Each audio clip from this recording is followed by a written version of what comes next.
আসসালামু আলাইকুম everyone, welcome to my channel. আজকে আমি আপনাদের সঙ্গে শেয়ার করব ডিম আর আলু দিয়ে ফ্রোজেন পদ্ধতি সহজ ঝটপট ইফতার আইটেম রেসিপি। একবার ইফতার বানিয়ে পুরো এক মাস জুড়ে সংরক্ষণ করে রেখে খেতে পারবেন। চাইলে রমজানের আগেই তৈরি করে রেখে দিতে পারেন। তৈরি করা একদমই সহজ আর ঘরে থাকা একদম অল্প কিছু উপকরণই আপনারা তৈরি করে ফেলতে পারবেন এই মজাদার ইফতার আইটেমটি। আশা করছি আমার আজকের এই সহজ রেসিপিটি আপনাদের কাছে অনেক ভালো লাগবে আর সহজও লাগবে। চলুন তাহলে কথা না বাড়িয়ে চলে যাচ্ছি পুরো রেসিপিতে। এই রেসিপিটি তৈরি করার জন্য প্রথমে আমি একটা ডো তৈরি করে নিব। তার জন্য চুলা একটি প্যান বসিয়ে আমি দিয়ে দিচ্ছি 1 কাপ নর্মাল টেম্পারেচারে থাকা পানি। এর সঙ্গে আমি দিয়ে দিচ্ছি 1/4 চা চামচ লবণ, 1 টেবিল চামচ দিয়ে দিচ্ছি বাটার। বাটারের পরিবর্তে আপনারা চাইলে কিন্তু এখানে তেলও দিতে পারেন, তবে বাটারটা দিলে কিন্তু ফ্লেভারটা অনেক বেশি ভালো আসে। পানিটাতে খুব ভালোভাবে বলক চলে আসলে এখন আমি এখানে দিয়ে দিচ্ছি 1 কাপ ময়দা। 1 কাপ ময়দার জন্য এখানে আমি 1 কাপ নিয়েছি পানি। এটাই কিন্তু সুন্দরভাবে পারফেক্ট ডো তৈরি করা হয়ে যাবে। পানির সঙ্গে ময়দাটাকে খুব ভালোভাবে মিশিয়ে নিতে হবে। এরপর আমি চুলাটাকে অফ করে দিব। এই ডোটাকে আমি একটা ঢাকনা দিয়ে ঢেকে রেখে দিব কিছুটা ঠান্ডা হয়ে যাওয়ার জন্য। এবার আমি তৈরি করে নিব আলু ডিমের পুরটা। তার জন্য চুলা একটি প্যান বসিয়ে তাতে দিয়ে দিচ্ছি 2 টেবিল চামচ রান্না করা রেগুলার তেল। এরপর এখানে আমি দিয়ে দিচ্ছি 2 টেবিল চামচ পেঁয়াজ কুচি। এই পেঁয়াজ কুচিটাকে আমি কিছুক্ষণ নেড়েচেড়ে ভেজে নিচ্ছি, তবে পেঁয়াজ কুচিটাকে কিন্তু আমি একদমই লালচে করে ফেলবো না, পেঁয়াজ কুচিটাকে একটু নরম করে ভেজে নিব। এরপর এখানে আমি দিয়ে দিচ্ছি গ্রেট করে নেওয়া 1/2 চা চামচ আদা এবং 1/2 চা চামচ রসুন। এবার এখানে আমি দিয়ে দিচ্ছি 1/2 চা চামচ লাল মরিচের গুঁড়া, গরম মশলার গুঁড়া দিয়ে দিচ্ছি 1/2 চা চামচ, 1/2 চা চামচ দিয়ে দিচ্ছি ভাজা জিরার গুঁড়া, হলুদ গুঁড়া দিয়ে দিচ্ছি 1/4 চা চামচ। আমি সব কিছুকে আবারও একসঙ্গে খুব ভালোভাবে মিশিয়ে নিচ্ছি। এবার এখানে আমি দিয়ে দিব একটা টমেটো কুচি। এবার আমি আবারও সব কিছুকে একসঙ্গে 1 মিনিটের মতো ভেজে নিব। 1 মিনিট পর এবার আমি এখানে দিয়ে দিব সিদ্ধ করা 2টি আলু। আমি এই আলুগুলোকে একটু হাত দিয়ে চটকে দিয়ে দিচ্ছি, তবে আপনারা চাইলে কিন্তু আলুগুলোকে গ্রেট করেও নিতে পারেন, তবে আমার কাছে মনে হয় এভাবে হাত দিয়ে চটকে দিলে এগুলো খেতে বেশি মজা লাগে। এবার এখানে আমি দিয়ে দিব 1/4 চা চামচ লবণ। এবার আমি আবারও সব কিছুকে একসঙ্গে খুব ভালোভাবে মিশিয়ে নিচ্ছি। প্রায় 2 থেকে 3 মিনিটের মতো আমি সব কিছুকে খুব ভালোভাবে মিশিয়ে নিয়েছি। এরপর এখানে আমি 3টি সিদ্ধ করা ডিম নিয়েছি। এবার আমি এই ডিমগুলোকে একটা গ্রেটার দিয়ে গ্রেট করে দিয়ে দিব। ডিমগুলোকে দেওয়ার পর এবার আমি এখানে আবারও সব কিছুকে নেড়ে ছেড়ে ভালোভাবে মিশিয়ে নিচ্ছি। এরপর এখানে আমি দিয়ে দিচ্ছি 1 টেবিল চামচ কাঁচামরিচ কুচি, দিয়ে দিচ্ছি 1 টেবিল চামচ ধনিয়া পাতা কুচি। এবার আবারও সব কিছুকে একসঙ্গে ভালোভাবে নেড়ে ছেড়ে মিশিয়ে নিচ্ছি। রোল তৈরি করার জন্য আমাদের এখানে আলু ডিমের পুরটা কিন্তু একদমই তৈরি। এখন আমি চুলাটাকে অফ করে দিয়ে এই পুরটাকে অন্য একটা বাটিতে উঠিয়ে নিচ্ছি। এইদিকে আমি আগে থেকে যে ডোটা তৈরি করে রেখেছিলাম সেটাকে আমি কিছুক্ষণের জন্য খুব ভালোভাবে মসৃণ করে নিচ্ছি। এবার আমি এই ডোটাকে ছোট ছোট করে লেচি কেটে নিব। রোলের জন্য আমাদের ছোট আর পাতলা করে রুটি বেলে নিতে হবে। সামান্য ময়দা ছিটিয়ে আমি একটা পাতলা করে রুটি বেলে নিচ্ছি। রুটিটাকে একটু পাতলা করে বেলে নিতে হবে আর ছোট করে বেলে নিতে হবে। দেখতে পাচ্ছেন আমার এখানে খুব সুন্দর একটা পাতলা রুটি বেলা তৈরি করা হয়ে গেছে। এবার তৈরি করে রাখা পুরটা থেকে আমি কিছুটা পুর এখানে একটা সাইডে দিয়ে দিব। তারপর আমি 2 পাশ থেকে এভাবে করে ভাঁজ দিয়ে নিব। আর এই ভাঁজটা কিন্তু অনেক বেশি সহজ, একদমই যে কেউ দেখলেই কিন্তু তৈরি করে নিতে পারেন। এরপর আমি 2 পাশ থেকে ভাঁজ দেওয়ার পর আমি লম্বা করে গোল করে ভাঁজ দিয়ে নিচ্ছি। এখানে আসলে বলে বোঝানোর মতো কিছু নেই, দেখি একটু বুঝে নিতে হবে আমি কাজটা ঠিক কিভাবে করছি। এখানে কোনো রকমের পানির প্রয়োজন নেই, এমনিতেই দেখবেন খুব সুন্দরভাবে লেগে গেছে। এভাবে আমি সবগুলো রোল তৈরি করে নিয়েছি। এবার আমি কোটিংয়ের জন্য এখানে নিয়ে নিচ্ছি 2টি ডিম। এরপর এখানে আমি দিয়ে দিচ্ছি সামান্য লবণ। এরপর আমি দিয়ে দিচ্ছি সামান্য কালো গোলমরিচের গুঁড়া। এবার আমি এই ডিমগুলোকে খুব ভালোভাবে ফেটিয়ে নিচ্ছি। এবার একটা করে রোল নিব আর এই ডিমগুলোর মধ্যে ডিপ করে নিব। একটা রোল আমি ডিমের মধ্যে ভালোভাবে কোট করে নিয়ে এরপর এখানে আমি ব্রেড ক্রামের মধ্যে কোট করে নিচ্ছি, তবে আপনারা চাইলে কিন্তু এখানে বিস্কিটের গুঁড়াও ব্যবহার করতে পারেন। আমার এখানে খুব সুন্দর করে কোট করা নেওয়া হয়ে গেছে। দেখতেই পাচ্ছেন আমার এখানে খুব সুন্দরভাবে কোট করে নেওয়া হয়ে গেছে। আমি এভাবে করে সবগুলোকে কোট করে নিব। ঠিক এই অবস্থাতেই একটা এয়ারটাইট বক্স বা জিপলক ব্যাগে করে এভাবে ডিপ ফ্রিজে সংরক্ষণ করে রেখে খেতে পারবেন 1 মাসের মতো।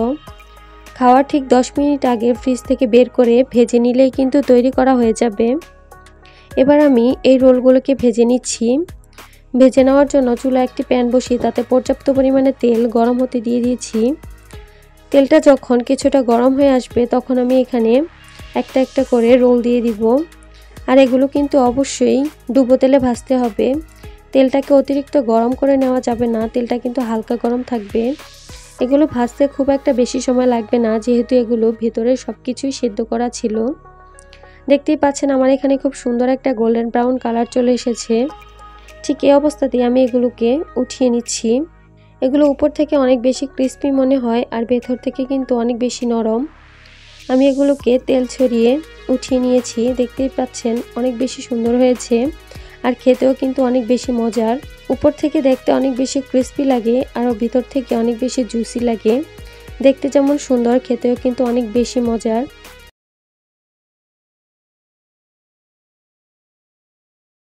আজকে আমি আপনাদের সঙ্গে শেয়ার করব খুবই ফেমাস আর ইফতারে দোকানের মতো স্বাদের ডিমের আলুর চপ রেসিপি। একদমই সহজ আর একদমই কম সময়ে ডিম আলুর চপ রেসিপিটি তৈরি করে দেখাবো। আশা করছি আপনাদের কাছে অনেক ভালো লাগবে আর সহজও লাগবে। তাহলে আর কথা না বাড়িয়ে চলে যাচ্ছি পুরো রেসিপিতে। প্রথমে এই রেসিপিটি তৈরি করার জন্য আমাদের লাগবে সিদ্ধ করা ডিম। আর আমি এখানে 3টি সিদ্ধ করা ডিম নিয়েছি আর ডিমের খোসাগুলোকে ছাড়িয়ে নিয়েছি। এবার আমি এই ডিমগুলোকে 4 ভাগে ভাগ করে কেটে নিচ্ছি। আমি একটা ডিমকে 4 ভাগে ভাগ করে নিচ্ছি। আপনারা চাইলে 2 ভাগেও ভাগ করতে পারেন, আবার চাইলে আস্ত ডিমকেও চপ করতে পারেন। আমার এখানে ডিমগুলো কেটে নেওয়া হয়ে গেছে। এখন আমি এই ডিমগুলোকে একটা সাইডে সরিয়ে রেখে দিচ্ছি। এরপর আমি একটা মিক্সিং বোলে নিয়ে নিচ্ছি 2টি সিদ্ধ করা আলু। আমি আলুগুলোকে একটু ভালোভাবে ম্যাশ করে নিয়েছি সেদ্ধ করে।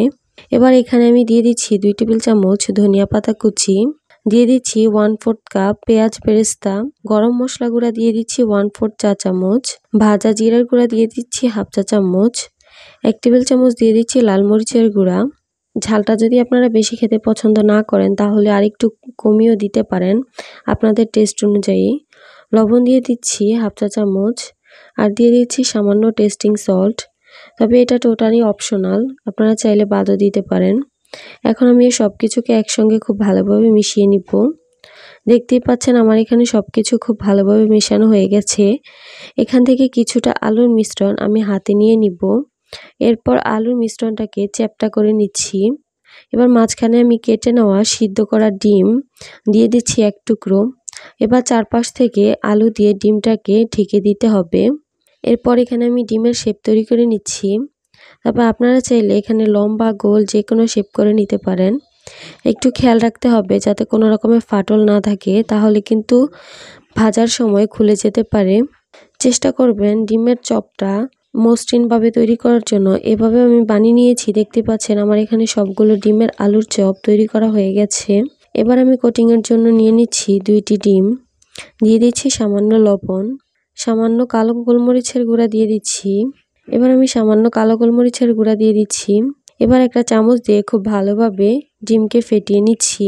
এখানে আমি আমার বাসায় তৈরি করা টোস্ট বিস্কিটের গুঁড়া নিয়েছি। তবে আপনারা চাইলে এখানে যে কোনো কালারের ব্রেড ক্রাম্বস নিতে পারেন, চাইলে ঘরে তৈরি করা ব্রেড ক্রাম্বসও নিতে পারেন, আবার চাইলে আপনারা বাজারে কিনে ব্রেড ক্রাম্বও ব্যবহার করতে পারেন। এখন আমি একটা করে ডিম আলুর চপ ফেটানো ডিমের মধ্যে কোট করে নিব। এরপর ডিমের কোট করা হয়ে গেলে এখন আমি টোস্ট বিস্কিটের গুঁড়ার মধ্যে কোট করে নিব।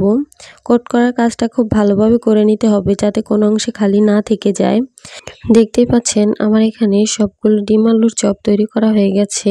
আপনারা চাইলে ঠিক এই অবস্থাতে কোনো জিপলক ব্যাগে বা এয়ারটাইট কোনো বক্সে রেখে ডিপ ফ্রিজে রেখে 1 মাসের মতো সংরক্ষণ করে রেখে খেতে পারবেন। ভাজার ঠিক 10 মিনিট আগে ফ্রিজ থেকে বের করে ভেজে নিলেই কিন্তু তৈরি হয়ে যাবে ডিম আলুর চপ। আমি আজকে ফ্রোজেন করব না, কারণ আমি ডিমের চপটা একটু কমই তৈরি করেছি। এখন আমি এগুলোকে ভাজতে চলে যাব। এগুলো ভাজার জন্য চুলায় একটি প্যান বসিয়ে তাতে পর্যাপ্ত পরিমাণে তেল বসিয়ে দিয়েছি। তেলটা সামান্য গরম হলে আমি এখানে ডিমগুলো দিয়ে দিচ্ছি। চুলার হিটটাকে হাই হিটে রেখে কিন্তু ডিমের চপগুলোকে ভাজা যাবে না, তাহলে কিন্তু ডিমগুলো উপর থেকে অনেক বেশি কালার চলে আসবে। আর ডিমের চপগুলো কিন্তু খুলে যাওয়ার সম্ভাবনা থাকবে। চুলার হিটটাকে মিডিয়ামে রেখে আমি এগুলোকে ভেজে নিব।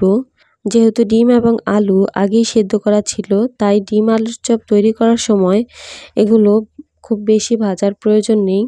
পছন্দ মতো কালার চলে আসলেই কিন্তু এগুলোকে উঠিয়ে নিতে হবে। দেখতেই পাচ্ছেন আমার এখানে খুব সুন্দর একটা কালার চলে এসেছে। আমার এগুলো ভাজতে 2 থেকে 3 মিনিটের মতো সময় লেগেছে। এখন আমি একটা ছাঁকনিতে করে তেল ছড়িয়ে এগুলোকে উঠিয়ে নিচ্ছি। দেখতেই পাচ্ছেন ডিম আলুর চপ দেখতে অনেক বেশি সুন্দর হয়েছে, আর একদমই কোনো রকমের ঝামেলা ছাড়াই অল্প কিছু উপকরণে তৈরি করে নেওয়া গেল দোকানের চাইতেও বেশি মজাদার ডিম আলুর চপ। বাজার থেকে কিনে না খেয়ে বাড়িতে এরকম স্বাস্থ্যকরভাবেই তৈরি করে নিতে পারেন রমজান মাসের জন্য। আশা করছি আমার আজকের এই রেসিপিটি আপনাদের কাছে অনেক ভালো লেগেছে আর সহজে লেগেছে। যদি ভালো লেগে থাকে অবশ্যই আমার চ্যানেলটি সাবস্ক্রাইব করবেন আর পাশে থাকা বেল বাটনটি ক্লিক করে রাখবেন আমার পরবর্তী ভিডিওর নোটিফিকেশন সবার আগে পাওয়ার জন্য। আজকে এই পর্যন্তই। সবাই অনেক বেশি ভালো থাকবেন। আল্লাহ হাফেজ।